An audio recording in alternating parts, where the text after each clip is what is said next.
สวัสดีครับท่านผู้ชมอยู่กับช่อง JPS ครับวันนี้เราจะมาพูดถึงแฟรงเกนสไตน์นะครับเป็นตัวหลักๆเนาะแล้วก็ตัวอื่นๆเสริมกันไปนะครับเอาละครับท่านผู้ฟังคราวนี้เรามาย้อนอ่านเรื่องโบราณเกี่ยวกับสิ่งที่มนุษย์พยายามจะคิดค้นเพื่อเอาชนะธรรมชาติกันบ้างครับเรื่องนี้เป็นเรื่องที่ดูเหมือนน่ากลัวครับแต่ว่าน่าเศร้ามากกว่าเพราะเป็นวิบากกรรมที่มนุษย์ก่อให้กับสิ่งหนึ่งครับ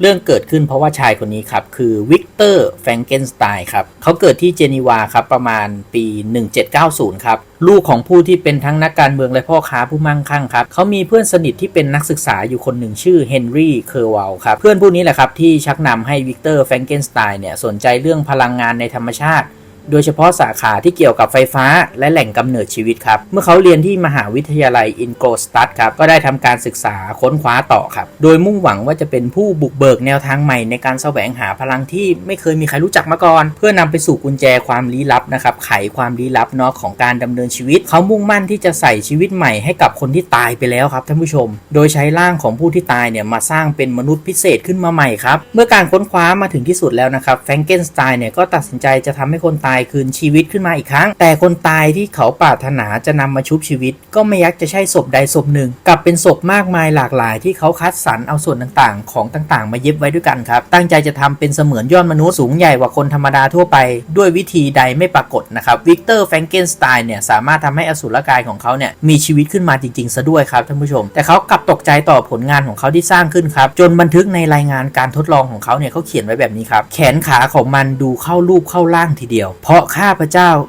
จัดคัดสรรส่วนต่างๆมาอย่างสวยงามหรือโอ้พระเจ้าผิวสีเหลืองซีดของมันแทบจะคุมมัดกล้ามและเส้นเลือดไม่มิดผมสีดำสนิทของมันห้อยลุงลังกระเซาะกระเซิงฟันของมันขาวราวกับไข่มุกก็จริงแต่ให้ตายเถอะมันกลับยิ่งดูน่ากลัวเมื่อขัดกับดวงตาชุ่มน้ำที่ฝังอยู่ในเบ้าตาขาวขุ่นคู่นั้นยังผิวหนังเหี่ยวย่นและริมฝีปากดำๆเหยียดเป็นเส้นอีกเล่ายิ่งมาลุกขึ้นมาเดินได้เพราะตัวเองอีกแฟรงเกนสไตน์เนี่ยถึงขนาดวิ่งหนีออกไปนอกห้องทดลองเลยครับคือวิ่งหนีออกไปเลยกว่าจะรวบรวมความกล้าเข้ามาสำรวจอสูรกายที่ตัวเองสร้างขึ้นมาได้ไอตัวนั้นกลับหนีออกไปไกลจนเขาตามหาไม่เจอซะแล้วครับตอนแรกๆเขาก็โล่งอกที่ไม่ต้องเจอปัญหาถูกไหมมันไปซะก็ดีเพราะว่าเราสร้างปีศาจเราไม่ต้องเจอแต่อีกใจนึงก็แบบเราพยายามลบล้างความล้มเหลวของการทดลองนี้ออกจากใจซะให้หมดจะทำยังไงดีอะไรประมาณนี้และล่าสุดข่าวสยดสยองก็เริ่มวิ่งเข้ามาครับเริ่มด้วยความตายของวิลเลียมน้องชายคนเล็กที่ถูกบีบคอตายความผิดโยนให้พี่เลี้ยงคือจัสตินมอริสครับเรื่องนี้ทำให้แฟรงเกนสไตน์เนี่ยไม่มีความสุขเอาซะเลยครับเพราะเขารู้ว่าอันที่จริงอสูรกายของเขาต่างหากที่เป็นคนทำแต่เมื่อไม่มีใครจับได้ก็ไม่มีใครเห็นจริงๆจังๆพี่เลี้ยงของน้องชายจึงต้องรับคอครับยิ่งเธอถูกประหารชีวิตเพราะความผิดนี้เขาก็ยิ่งทุกข์ใจทำความสำนึกของตนมากเข้าไปอีกครับอสูรกายของวิกเตอร์หายไปหลังจากนั้นครับจนปีนึงผ่านไปเมื่อทุกสิ่งทุกอย่างเริ่มคลี่คลายบ้างนะครับจู่ๆมันก็ปรากฏตัวต่อหน้าแฟรงเกนสไตน์อีกครั้งครับที่เชิงเขามอลบลังครับเรื่องเล่าที่น่าสงสารของมันว่าหลังจากวิกเตอร์วิ่งหนีออกจากห้องทดลองมันก็เที่ยวเปะปะออกไปพยายามเข้าหาผู้คนแต่จนแล้วจนเล่าจนรอดนะครับที่มันก็เห็นคนที่ตกใจกลัววิ่งหนีรังเกียจอะไรครับไม่เว้นแม้แต่ที่มันจะช่วยหนูน้อยคนหนึ่งที่ช่วยให้แบบว่าหนูน้อยจมน้ำตายท่านผู้ชมไอหุ่นตัวเนี้ยหุ่นของอสูรแฟรงเกนสไตน์เนี่ยก็อยากจะช่วยเด็กจมน้ำเนาะแต่พ่อของเด็กหญิงกับเอาปืนส่องมาที่มันยิงโดนเข้าที่ไหล่ครับก็คืออสูรกายแฟรงเกนสไตน์เนี่ยไม่ได้ช่วยครับทำให้มันต้องหนีกระเซาะกระเซิงจนพบวิลเลียมเข้าแต่ท่าทางโอบรัดของมันที่ดูตัวใหญ่แล้วก็แข็งแรงเนี่ยทำให้วิลเลียมเนี่ยหายใจไม่ออกและขาดใจตายครับอสูรกายตัวนั้นกล่าวโทษวิกเตอร์ในฐานที่สร้างมันเป็นตัวแรกทำให้มันต้องเผชิญกับความโดดเดี่ยวที่แสนจะโหดร้ายในที่สุดก็ขอร้องแกมบังคับสร้างอสูรกายแบบเดียวกับฉันเนี่ยให้มาเป็นคู่อีกตัวได้ไหมท่านผู้สร้างอสูรแฟรงเกนสไตน์ก็ขอร้องประมาณนี้นะครับเป็นเพื่อนผ่อนคลายความทุกข์ที่ได้รับจากการมีชีวิตหากวิกเตอร์ทำให้นะมันสัญญาว่าจะพาเข้าป่าอเมริกาใต้และหลบลี้หนีภัยจากพวกมนุษย์ทั้งปวงท่านผู้ฟังเนี่ยคงจะเดาออกนะครับว่าวิกเตอร์ต้องตกลงแน่ใช่ไหมทั้งเหตุผลของคำสัญญาอะไรแบบเนี้ยและเหตุผลที่มันรู้สึกผิดชอบชั่วดีด้วยเขาและเคอร์วัลเนี่ยจึงกลับอังกฤษครับลงทุนลงแรงสร้างอสูรกายขึ้นมาอีกตัวในระหว่างนั้นเองนะครับที่วิกเตอร์และเคอร์วัลเนี่ยชักจะเริ่มละอายใจอีกแล้วครับตัดสินใจไม่ทำต่อครับอสูรกายตัวนั้นก็เหมือนจะนกรู้ครับมันปรากฏตัวต่อหน้าทั้งสองนักวิทยาศาสตร์นะครับขอร้องวินวอนนะครับโอ้ยขอร้องเถอะวิกเตอร์นะครับแต่คราวนี้วิกเตอร์ใจแข็งครับไม่ยอมท่าเดียวมันก็เลยจำเป็นจะต้องไปอะไรแบบนี้ครับแต่ก็ไม่วายกล่าวคำอาฆาตแค้นตกลงข้าจะไป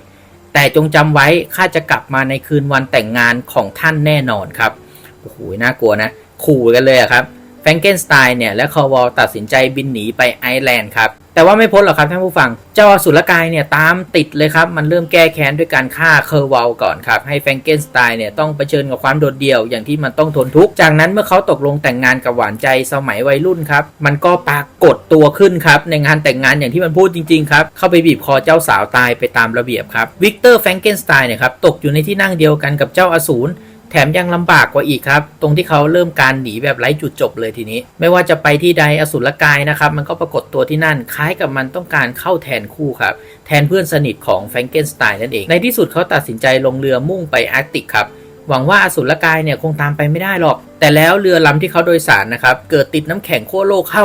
ซะงั้นความอ้างว้างโดดเดี่ยวและความผิดหวังและความทุกข์ทรมานที่เกิดขึ้นในชีวิตทำให้แฟรงเกนสไตน์เนี่ยล้มป่วยและเสียชีวิตนั่นเองครับเพียงแค่วิญญาณหลุดจากร่างไปไม่นานเจ้าอสุรกายก็ปรากฏตัวขึ้นนะครับมันบุกบั่นมาตามน้ำแข็งหนาวเย็นเพื่อตามแฟรงเกนสไตน์ให้พบแต่เมื่อมันพบเพียงศพของเขามันก็ร้องครวญครางโหยหวนพร่ำพรรณนากับลูกเรือที่ยังรอดชีวิตว่ามันเพียงต้องการความรักความเมตตาจากผู้เป็นนายเท่านั้นเมื่อไม่มีเขาแล้วก็ไม่มีประโยชน์ที่จะมีชีวิตอยู่ว่าแล้วมันก็กระโดดจากเรือฆ่าตัวตายเลยครับท่านผู้ชมเรื่องจบด้วยความเศร้านะครับเล่าไปเล่ามาก็เหมือนแบบเห็นใจอสุรกายไหมครับต่อมาเรามาพูดกันถึงของวิเศษบ้างครับเป็นกิมมิคเล็กๆน้อยๆเนาะท่านผู้ชมแบบสั้นๆนะครับของวิเศษของแม่มดครับ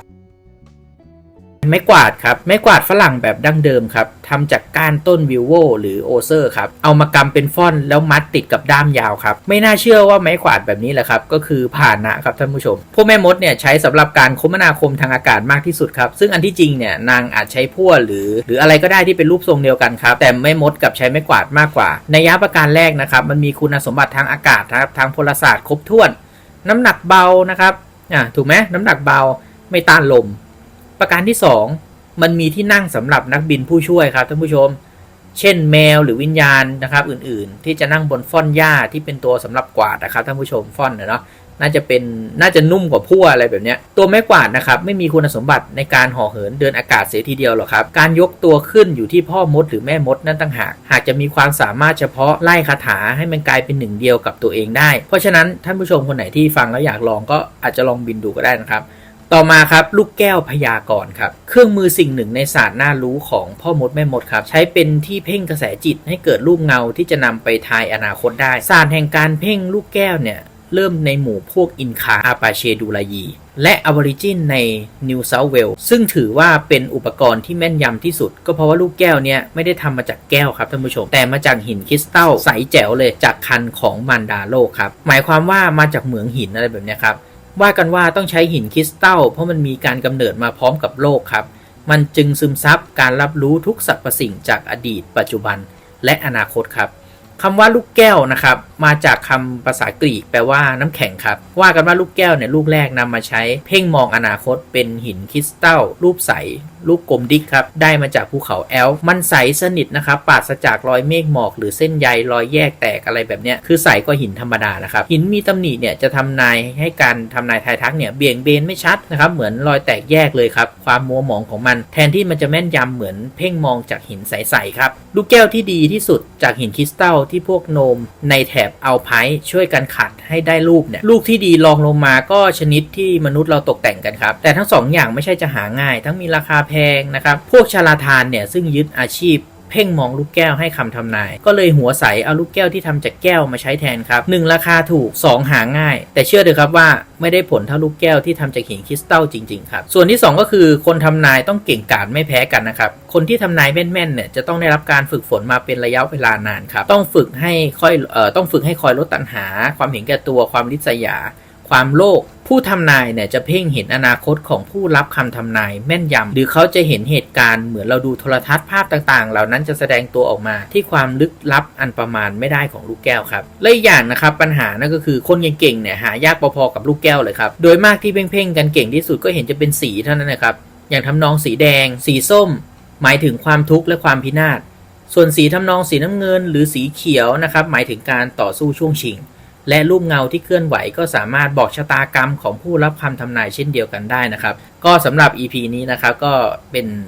มนุษย์แฟรงเกนสไตน์นะครับแล้วก็แถมเรื่องของวิเศษให้สัก 2-3 อันเนาะท่านใดชอบนะครับอย่าลืมกดไลค์กดแชร์กด Subscribe แล้วก็ติชมคอมเมนต์ได้ทุกๆอย่างเลยนะครับก็ถ้าท่านใดสนใจจะสั่งหนังสือที่ผมกำลังอ่านอยู่นี่เช่นเดียวกันที่ท่านผู้ชมกำลังฟังอยู่นะครับก็จิ้มที่ลิงก์ใต้ description ได้เลยนะครับสำหรับวันนี้ขอตัวลาไปก่อนนะครับขอบคุณครับ